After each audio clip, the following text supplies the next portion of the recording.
AIADMK Rajya Sabha seat தொடர்பான அறிவிப்பை வெளியிட்டதை அடுத்து தேமுதிகவின் பொதுச் செயலாளர் பிரேமலதா விஜயகாந்த் அவர்கள் செய்தியாளர்களை சந்தித்திருந்தார். இது பல்வேறு கேள்விகளையும் எழுப்பியிருக்கிறது. இந்த தருணத்தில் நம்முடைய இணைந்திருக்கிறார் பத்திரிகையாளர் திரு சுவாமிநாதன் அவர்கள். வணக்கம் திரு சுவாமிநாதன். அதாவது தேமுதிக தரப்புல இருந்து செய்தியாளர் சந்திப்பு, அதுல பிரேமலதா விஜயகாந்த் அவர்கள் தெரிவித்த விஷயங்கள் ஒரு புறம் பார்க்க வேண்டியிருக்கிறது. இன்னொரு பக்கம் அதிமுகவின் இந்த முடிவுக்கு பின்னாடி இருக்க காரணம் என்ன அப்படின்றதையும் நம்ம பார்க்க வேண்டிய அவசியம் இருக்கிறதா? ஏன்னா இதற்கு முன்னாடியும் அதிமுக தரப்புல கூட்டணி கட்சிகளுக்கு அன்புமணி அவர்களுக்கா இருக்கட்டும், இல்ல ஜி கே வாசன் அவர்களுக்கு இருக்கட்டும் எம்பி சீட் கொடுத்தாங்க. ஆனா சென்ற முறை மக்களவை தேர்தலில் அவர்கள் என்ன ஸ்டாண்ட் எடுத்தாங்க அப்படின்றதையும் நம்ம பார்த்திருக்கோம். அந்த தயக்கத்தின் அடிப்படையில் தேமுதிகவுக்கு இந்த முறை தேர்தலுக்கு முன்பாக இந்த சீட் ஒதுக்குறதுல அதிமுக தயக்கம் காண்பிச்சிருக்கலாமா, இல்ல இன்னொரு பக்கமா இந்த கூட்டணியை அவங்க தக்க வச்சிருக்காங்க இந்த அறிவிப்பு மூலமாக, அப்படி புரிஞ்சுக்கலாமா? இதை எப்படி பார்க்க வேண்டி இருக்கிறது? நிச்சயமாக அண்ணா திராவிட முன்னேற்ற கழகத்தை பொறுத்தவரை இரண்டு சீட்டுகள் அவர்களுக்கு இந்த முறை ஒரு வாய்ப்பு இருக்கிற பொழுது, ஏற்கனவே இதற்கு முன்பு ஒதுக்கின அன்புமணி ராமதாஸ் அவர்களோ ஜி கே வாசன் அவர்களோ அதிமுகவால ராஜ்யசபா எம்பி ஆக்கப்பட்டாலும் கூட நாடாளுமன்ற தேர்தலில் அவர்களே கூட அதிமுக கூட்டணியில இடம்பெறல. அதனால எடப்பாடி பழனிசாமி அவர்கள் ஒரு விஷயத்துல ரொம்ப தெளிவா இருந்திருப்பார். ஏன்னா கூட்டணி கட்சிகளுக்கான தொகுதிகள் ஒதுக்குறப்ப அவர்கள் உறுதியா நம்மளோட தொடர மாட்டாங்க, அதுல சில சிக்கல்கள் இருக்கு. சோ அதே நேரத்துல நம்ம கட்சிக்கு ஒரு அடித்தளம் அமைக்கணும் அப்படின்னு அவர் நினைத்திருக்கலாம். அதனால 2 சீட்டும் அதிமுகவே எடுத்துக்கணும் அப்படிங்கக்கூடிய ஒரு நிலைப்பாட்டுக்குள்ள அவர் அதனால வந்திருந்தாரு. அதுல ரொம்ப முக்கியமா பாட்டாளி மக்கள் கட்சியை பொறுத்தவரை அவங்க கேட்கவே இல்லை இந்த முறை. ஏன்னா அந்த கட்சியை பொறுத்தவரை உள்கட்சியில கடுமையான குழப்பம் நிலவுச்சு. ராமதாஸ் கையா அன்புமணி கையா அப்படிங்கிற ஒரு யுத்தம் போயிட்டு இருந்ததுனால பாமக தரப்பு இந்த முறை கேட்கவே இல்லை. ஆனா தேமுதிக நிலைப்பாடு அப்படி இல்லை. அவங்க தொடர்ந்து வலியுறுத்தினாங்க.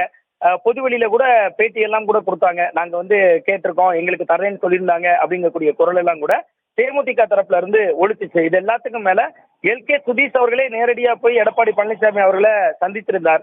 அதற்கு பின்பும் கூட செய்தியாளர்கள் கேள்வி கேட்டப்ப 2 பேருமே பேச மறுத்திருந்தாங்க. ஸோ அதிமுக தேமுதிக ரிலேஷன்ஷிப்ல இதுல கொஞ்சம் பின்னடைவை ஏற்படுத்தியிருக்கோம். ஆனா இதையெல்லாம் தாண்டி எடப்பாடி பழனிசாமி ஏன் கொடுக்கல தேமுதிகவுக்கு அப்படிங்கக்கூடிய இடம் இந்த இடத்துல ரொம்ப முக்கியமானது. ஒண்ணு கூட்டணி கட்சிகளுக்கு கொடுக்கறதுனால பிரயோஜனம் இல்லை, அவங்க நம்மளோட நிக்க மாட்டாங்கிற நிலைப்பாடு ஒண்ணு. இன்னொன்னு தேமுதிகவினுடைய இன்றைய நிலை. கடந்த 2011 அண்ணா திராவிட முன்னேற்ற கழகத்தோட கூட்டணியில தேசிய முற்போக்கு திராவிட கழகம் எதிர்கட்சி தலைவர் வரைக்கும் வந்தாங்க. கிட்டத்தட்ட ஒரு 40 தொகுதியில போட்டியிட்டு 28, 29 தொகுதிகள்ல அவங்க ஜெயிச்சிருந்தாங்க. அந்த 2016 அவங்க என்ன முடிவு எடுக்கிறாங்கன்னா மக்கள் நல கூட்டணிக்கு தலைமை வகிக்கிறாங்க. அப்ப மக்கள் நல கூட்டணிக்கு தலைமை வகிக்கிறப்ப அவர்களால் எந்த தொகுதியிலையும் ஜெயிக்க முடியல. 2021 டிடிவி தினகரன் தலைமையில ஒரு அணியில போய் சேர்றாங்க. அந்த அணிக்கு லீட் எடுக்கிறாங்க. 60 சீட்ல போட்டிட்டு 60லயுமே தோக்குறாங்க. சோ எடப்பாடி பழனிசாமி என்ன நினைச்சுக்கிறாருன்னா 11 அதிமுகவோட இருக்கிறப்பதான் அவங்களுக்கு சட்டமன்றத்துல கிட்டத்தட்ட ஒரு 28 எம்எல்ஏ 29 எம்எல்ஏ ஜெயிக்கிறாங்க. பிளஸ் அவங்களுக்கு எதிர்கட்சி தலைவர் அந்தஸ்து கிடைக்குது.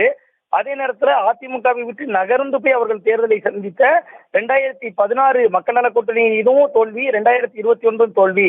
சோ தேமுதிகவுக்கு வேற வழி இல்ல, நம்மளோட தான் நெருங்குவாங்க அப்படின்னு எடப்பாடி பழனிசாமி அவர்கள் நினைக்கிறாரு. சோ அதனாலதான் அவர் தேமுதிகவுக்கு திமுக கூட்டணி ஏற்கனவே ஃபுல்லா இருக்கு. அங்கு இடஒதுக்கீடு சீட்டு கொடுக்கறதுலயே கடுமையான சிக்கல் இருக்கும். சோ இவர்களுக்கு வேற சாய்ஸ் இல்ல. ஏன்னா ஒரு புதிய முயற்சி இன்னைக்கு விஜய் எல்லாம் வந்துட்டாலும் கூட ஒரு புதிய வரவாக இருக்கக்கூடிய விஜய் அவர்களை நம்பி தேமுதிக போகாதுன்னு எடப்பாடி யூகிக்கிறார். காரணம் என்னன்னா அவருக்கு 2016, 21 ஆகிய தேர்தல்கள்ல தேமுதிக எடுத்த புது முயற்சிகள் தோல்வியை தள்ளி இருந்துச்சு. சோ தேமுதிகவுக்கு இருக்கிற சாய்ஸ் திமுக பக்கம் போகணும் அல்லது அதிமுக பக்கம் போகணும் அப்படிங்கக்கூடிய ஒரு நிலைப்பாடு. அப்படிங்கும் போது அவங்க திமுக கூட்டணியில ஃபுல்லா இருக்கு அப்படின்னு எடப்பாடி நினைக்கிறார். ஆனால் இன்னைக்கு காலம் மாறி இருக்கிற மாதிரி பார்க்க முடியுது. இன்று காலையில் நடந்த கூட்டத்துல கூட, மதுரையில் நடந்த அந்த பொதுக்குழு கூட்டத்தில் கூட விஜயகாந்த் அவர்களுடைய மறைவுக்கு இரங்கல் தெரிவிக்கப்பட்ட காட்சிகளை நம்ம பார்த்தோம். அதே மாதிரி பிரேமலதா அவர்கள் அன்று இறந்த அன்று கூட, விஜயகாந்த் அவர்கள் இறந்த அன்று முதல்வர் கூடவே நின்றார்னு இன்னைக்கு நெஞ்சுருக பேசியிருக்காங்க. சோ இதையெல்லாம் வைத்து பார்க்கிறப்ப இந்த கூட்டணிக்குள்ள அறிவிப்புன்றிருக்காங்க பிரேமலதா விஜயகாந்த். அதிமுக தரப்போ இப்பவே கூட்டணியில தொடர்றோங்கிறாங்க. ஆனா பிரேமலதா விஜயகாந்த் அவர்கள் ஜனவரியில தான் முடிவெடுப்போங்கிறாங்க. இன்னொரு விஷயம் கூட இதுக்குள்ள இருக்கு. ஜனவரியில் முடிவெடுப்பவர்களே இப்பொழுது ராஜ்யசபா எம்பி இவர் எப்படி கொடுப்பாரு அப்படின்னு நேற்றில இருந்து ஒண்ணு பேசப்பட்டு வந்துச்சு. சோ இதையெல்லாம் வைத்து பார்க்கிறப்ப அதிமுகவினுடைய 2 எம்பிக்கள் இப்ப ரொம்ப குறிப்பா இன்பத்துறை தொடர்ந்து அவர் சட்ட ரீதியாக களமாடி வந்தாரு. அங்க திராவிட முன்னேற்ற கழகத்துல வில்சன் எம்பி ஆக்கப்பட்டு தொடர்ந்து மீண்டும் எம்பி ஆக்கப்பட்டிருக்காரு. அவர் அங்க சட்ட ரீதியான விவகாரங்களை முன்னெடுத்தவர். சோ இங்க இன்பத்துறை சட்ட ரீதியான மாநில வழக்கறிஞர் அணி பிரிவுல இருந்துட்டு இங்க ஒரு சட்ட ரீதியான விஷயங்களை முன்னெடுக்கிறவங்கிற அடிப்படையில தென் மாவட்டத்தை ஒரு பிரதிநிதித்துவப்படுத்த வேண்டும் என்பதற்காகவும் இன்பத்துறைக்கு இந்த வாய்ப்பு வழங்கப்பட்டிருக்கு. அதே போன்று தனபால் அவர்கள் ஒரு பட்டியல் சமூகத்தை சேர்ந்தவர். சோ அவங்களுக்கு அந்த சமூகத்திலும் ஒரு மிகப்பெரிய ஒரு செல்வாக்கு அண்ணா திராவிட முன்னேற்ற கழகத்துக்கு ஏற்படுத்த வேண்டியிருக்கு.